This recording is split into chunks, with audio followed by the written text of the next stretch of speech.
Hi Van, Hello. what do you do at MYEG? Well, I'm the head of the corporate department, and in the department we are responsible for a few functions, namely corporate communications, sustainability, investor relations, and also corporate finance. If you had to describe your leadership style in 3 words, what would they be? Empowerment, the other being compassion, and I think above all the most important is gratitude.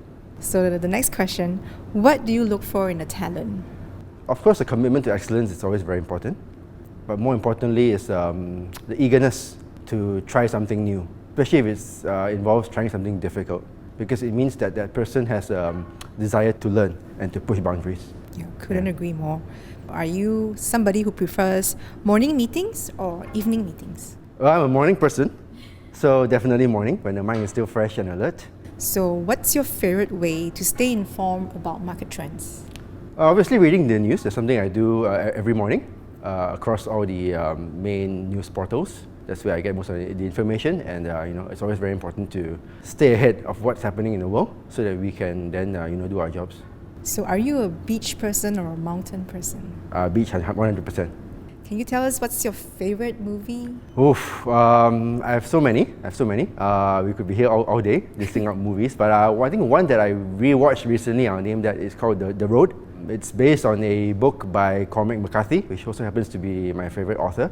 So what's your personal habit or hobby that keeps you focused at work? Oh, definitely my daily meditation practice. I think it helps me a lot in terms of staying mindful and staying intentional, not only for work, but everything in life. If you had a superpower, what would that be? Well, if I had a superpower, I would want the power to be able to impart courage and confidence to people that I meet.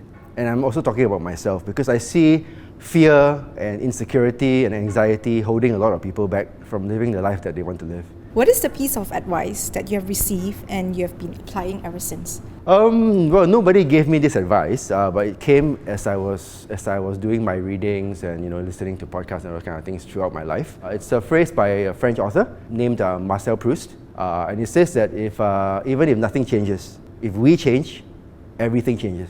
Very nice. Thank you, Dan. Thank you so much. Very insightful.